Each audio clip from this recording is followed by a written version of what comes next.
AI engineer Atul Subhash suicide मामले में बड़ा अपडेट सामने आया है।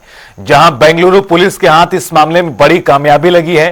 5 दिन बाद शनिवार को पत्नी निकिता, सास निशा और पत्नी के भाई अनुराग को गिरफ्तार कर लिया गया। देखिए।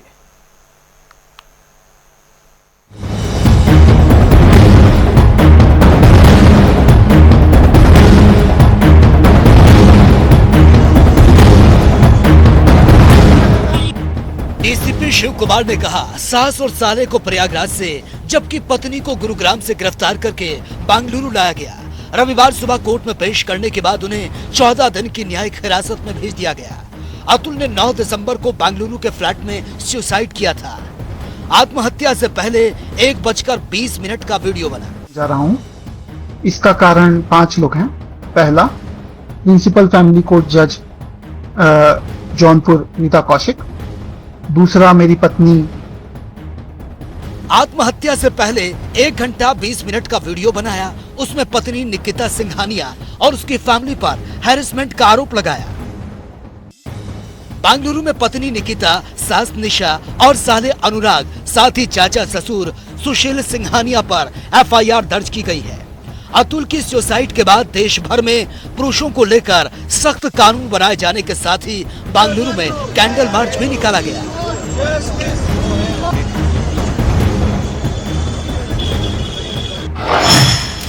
अतुल सुभाष केस टाइमलाइन 9 दिसंबर।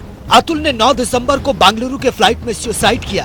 बेंगलुरु में पत्नी निकिता, सास निशा और साले अनुराग, साथ ही चाचा ससुर सुशील सिंघानिया पर एफआईआर दर्ज की गई।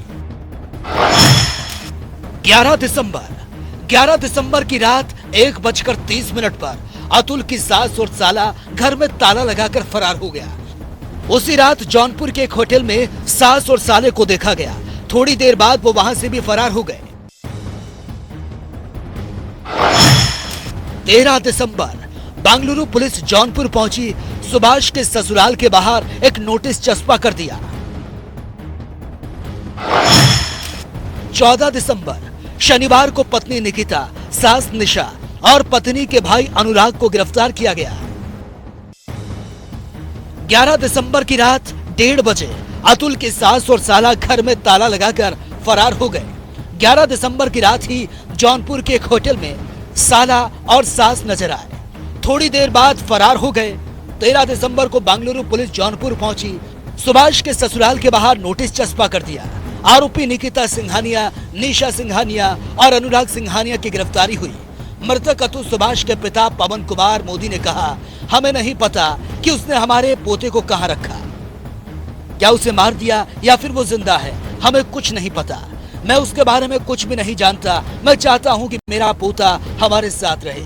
साथ ही पुलिस की कार्रवाई पर धन्यवाद भी किया।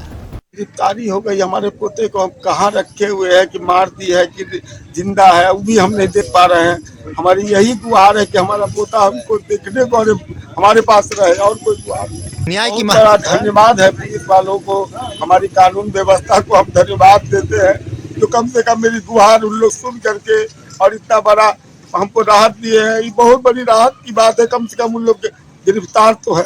एकदम हम अस्थि कलश लेके आए, जबकि हिंदू में हमारे यहाँ ऐसा होता नहीं है। अच्छा। और हम पूजा पाठ करने वाले लोग हैं। हाँ। लेकिन तब भी हम लेके आए हैं।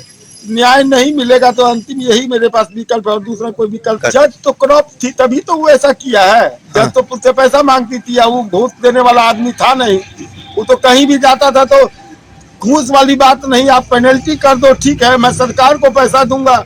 वो इनकम टैक्स का पैसा देता था। बिजनेसमैन का इनकम टैक्स का पैसा छुप सकता है, लेकिन उसका तो नहीं छुपता था। अच्छा, अब अस्थि कलश का विसर्जन करेंगे? अभी कैसे करेंगे? हाँ। अभी न्याय मिला कहाँ? अभी भी मेरे ऊपर केस है। 16 तारीख एक नया केस उसने हमारे पोते के नाम पर और डाला है, मेंटेनेंस का। क्या डाला? 16 दिसंबर को तारीख है।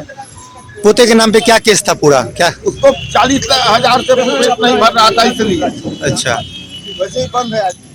आज क्या कहिएगा? आज यही कहना है कि पोता हमको चाहिए। यदि हमारे प्रधानमंत्री हैं मोदी जी, योगी जी हैं, नीतीश जी है, तेजस्वी जी है, और जो हमारे नेतागण हैं, रामनाथ जी हमारे बगल के हैं। अच्छा, हमको गुहार उनसे यही है कि मेरा पोता हमको मिले, और कोई गुहार नहीं है।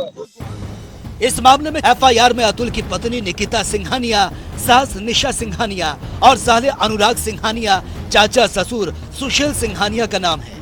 अतुल के भाई विकास कुमार ने बेंगलुरु के मराठाहल्ली पुलिस स्टेशन में शिकायत दर्ज करवाई। इसी के आधार पर पुलिस ने भारतीय न्याय संहिता यानी कि बीएनएस की धारा 108, धारा 35, जब 2 या 2 से ज्यादा लोग शामिल हों तो सामूहिक जिम्मेदारी बनती है का ये केस दर्ज करवाया। न्यूज डेस्क, जनता टीवी।